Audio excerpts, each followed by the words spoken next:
A warm welcome on online class of Prayag Public School. Today I am here with English Literature and Language of class 2, and today I am going to discuss about your periodic test 2 exam. Okay students, you know your periodic test 2 examinations are going to start from 7th of January. You all know na. Now you all have to be prepared for your periodic test 2 exam. Okay, first we will discuss about your paper pattern. Okay students, you have periodic test 2 exams have 40 marks. Okay, जो आपका periodic test 2 का paper होगा वो 40 marks का होगा. Okay student, 40 marks में आप लोगों का 10 मार्क्स का ओरल होगा. ठीक है, जिसको हम आपसे ओरल क्वेश्चंस पूछेंगे और आपका वो पेन पेपर टेस्ट चैप्टर से ही आपका ओरल पूछा जाएगा. ओके स्टूडेंट्स, और 15 मार्क्स का आपका जो होगा ऑब्जेक्टिव मतलब जो टेस्ट मोड से पूछा जाएगा. उसमें फिल इन द ब्लैंक्स भी होता है, ट्रू एंड फॉल्स भी होते हैं. ठीक है ना, और आपका वन वर्ड आंसर भी होता है. ठीक है, तो वो तो 15 मार्क्स का आपका टेस्ट मोड से होगा. ठीक, और 15 मार्क्स का जो होगा आपका सब्जेक्टिव, जैसे आपने हाफ ईयरली में भी तो दिया था ना, आपको 15 मार्क्स का में उसमें क्वेश्चन आंसर और आपके जो है जैसे आपका पोयम है तो आपको पोयम लिखने को दी जाएंगी, ये सब चीज़ें आएंगी ना. ठीक है बेटा, तो ये आप लोग का सब्जेक्टिव होगा और उसमें शॉर्ट क्वेश्चन, लॉन्ग क्वेश्चन जो भी आपके हैं, आपके जो आपको करवाए गए हैं उसी से आएंगे. ओके स्टूडेंट्स, तो ये आपका हो गया एग्ज़ाम का पेपर पैटर्न. 15 मार्क्स, 10 मार्क्स का ओरल पूछा जाएगा, 15 मार्क्स का आपका टेस्ट मोड से होगा और 15 मार्क्स का आपका सब्जेक्टिव, यानी आपको पेपर सेंड किया जाएगा. आप क्या करोगे, गूगल मीट से कनेक्ट हो जाओगे ना, गूगल मीट से कनेक्ट हो जाएंगे. फिर जैसे आप लोग पेपर करते थे, क्लास टीचर आपका पेपर लेके फिर आप उनको क्या करोगे, PDF बना के मैम को सेंड कर दोगे ना, और मैं फिर आपको सब्जेक्ट टीचर क्या करेंगी, करेक्शन करके आपको मार्क्स देंगी. ओके बेटा, तो डिस्कस कर लेते हैं. Now I am moving forward about your syllabus. Okay, मैंने आपको पहले भी बता चुकी हूँ, लेकिन मैं आपको फिर आज रिपीट कर दे रही हूँ कि बेटा जो आपका pen paper test, periodic test 2 यानी पेन पेपर टेस्ट वो चैप्टर होते हैं जिनसे आपका ये एग्ज़ाम होता है. क्योंकि एक्टिविटी वाला चैप्टर है, आपको पढ़ा के मैंने एक्टिविटी ले ली है. सब्जेक्ट इनरिचमेंट का जो चैप्टर है वो भी मैंने आपको एक्सप्लेन कर दिया है, उसको भी आपको मैंने एक्सरसाइजेस कराए हैं. लेकिन जो पेन पेपर टेस्ट का चैप्टर है, अब तो आपका पेन पेपर टेस्ट का चैप्टर कौन सा है बेटा, वो है आपका Jack the donkey. Periodic test 2 का जो है chapter number 9 Jack the donkey, ये चैप्टर आपको अच्छी तरह से प्रिपेयर होना चाहिए. पूरे एक्सरसाइज वगैरह आपके डन है. ठीक है, अगर नहीं भी डन है, बाई चांस कोई मिस हो गया है तो आपको PDF फिर सेंड कर दिया गया, आप कर लोगे. ठीक है, इसी तरह चैप्टर 10 फॉरगिव मी लॉर्ड, मैंने आपको कितनी बार, ये 5 टाइम्स तो मैंने आपको बेटा रिवाइज कराया है ना. अब आप क्या करोगे, फॉरगिव मी लॉर्ड, ये पोयम मैंने ऑलरेडी आपको बताई, अच्छी तरह से प्रिपेयर होनी चाहिए.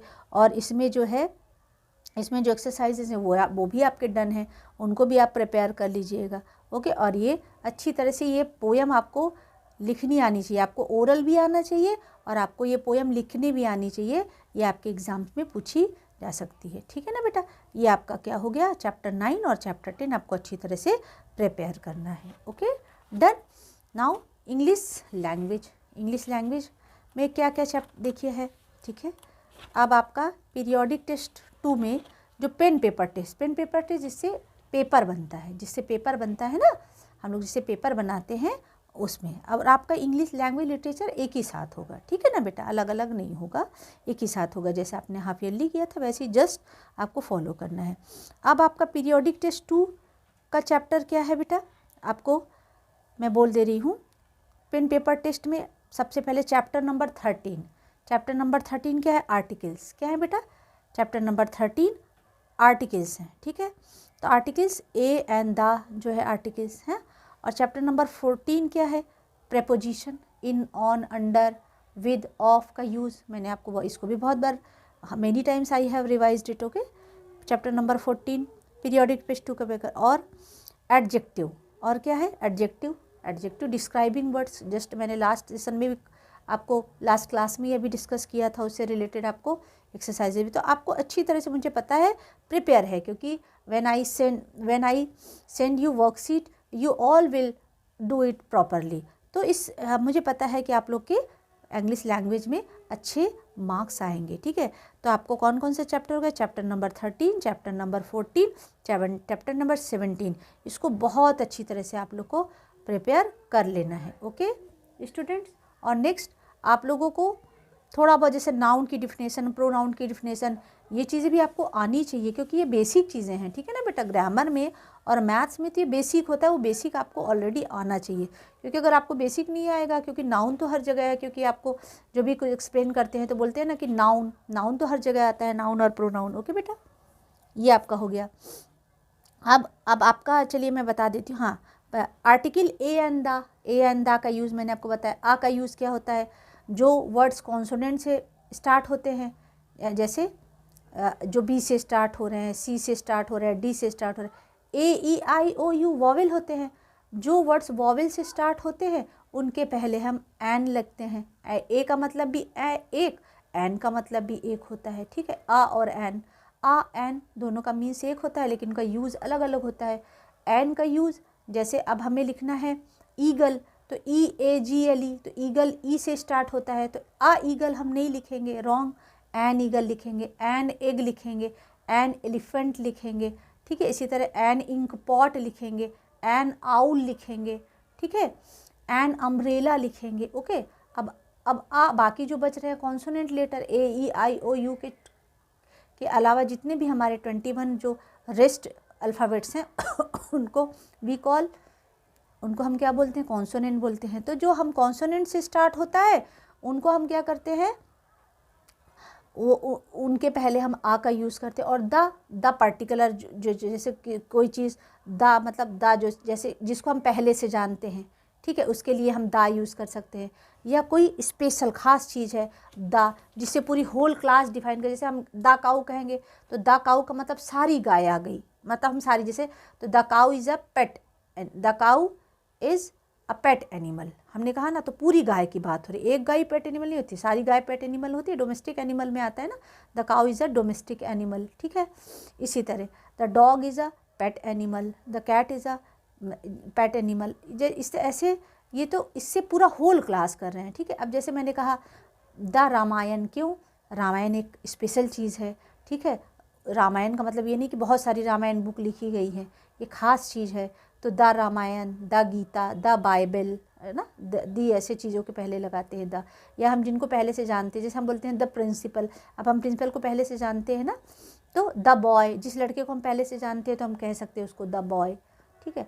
तो जिन चीज़ों को हम पहले से we know earlier, okay student. तो ये आर्टिकल हो गया, हाँ बेटा, आर्टिकल हो गया। प्रेपोजिशन इन, ऑन, अंडर, जो हमने बताया ना, जो नाउन्स के बीच में रिलेशनशिप को बताता है, ठीक है। या तो नाउन और दूसरे सेंटेंस का, जैसे the books are in the bag, तो यहाँ पे बुक आपका नाउन है ना, और बैग भी नाउन ही है, तो इन दोनों के बीच में रिलेशनशिप क्या है, the books are in the bag, जो बुक्स हैं वो बैग के अंदर हैं। तो इन से इन, ऑन, अंडर, ऑन का यूज जैसे on the bed, on the table, जब कोई चीज़ ऐसे करके ऊपर रखी हुई थी तो ऑन हो गया। एबव, एबव मतलब बहुत ऊपर, जैसे the sun is above the sun is above the trees. अब जो सन होता है वो पेड़ों से बहुत ऊपर है ना, तो इसलिए एबव का यूज़ होता है, जो बहुत ऊपर होता है उसके लिए अबव का यूज़ होता है, ठीक है। इन, ऑन, अंडर, अंडर मीन्स नीचे, तो इन, ऑन, अंडर, ऑफ, ऑफ यानी का या की, ठीक है। इन, ऑन, अंडर, विद, ठीक है। तो इन ये यूज़ आपका मैंने आपको बहुत बताया है, बहुत इससे रिलेटेड एक्सरसाइजेस कराए हैं, okay. In, on, under, with, of, ठीक है। बिहाइंड, बिहाइंड मीन्स क्या होता है, पीछे, ओके बेटा। ये आपका प्रेपोजिशन हो गया। अब आपका एडजेक्टिव भी मैंने आपको बहुत बताया। एडजेक्टिव मीन्स क्या होता है, विशेषता, किसी चीज़ की विशेषता बताना। डिस्क्राइबिंग वर्ड, हाँ, एडजेक्टिव मीन्स क्या, डिस्क्राइबिंग वर्ड, जैसे द बॉय इज़ गुड, हाँ, मैंने कहा ही इज़ अ बॉय, तो यहाँ पे तो वह एक लड़का है, लेकिन हमने कहा द बॉय इज़ गुड, हाँ, बॉय इज़ गुड, तो बॉय की एक मैंने क्वालिटी क्या बताई कि वो अच्छा है, तो गुड, बैड, हाँ, ये सब जो चीज़ें हैं, अच्छा है, या उसका कलर बता रहे हैं, मतलब जो डिस्क्राइबिंग, जो उस नाउन की जो विशेषता को बताते हैं, उसकी किसी खासियत के को बताते हैं, जो वर्ड्स उनको क्या बोलते हैं, एडजेक्टिव यानी डिस्क्राइबिंग वर्ड।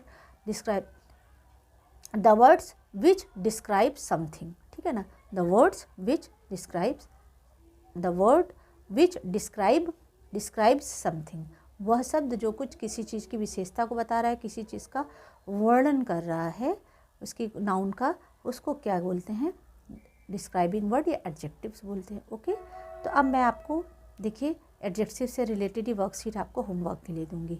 ठीक है बेटा, आप लोग प्रिपेयर हो जाइए अपने एग्ज़ाम के लिए, खूब रिवीजन करिए। Okay, have a good day.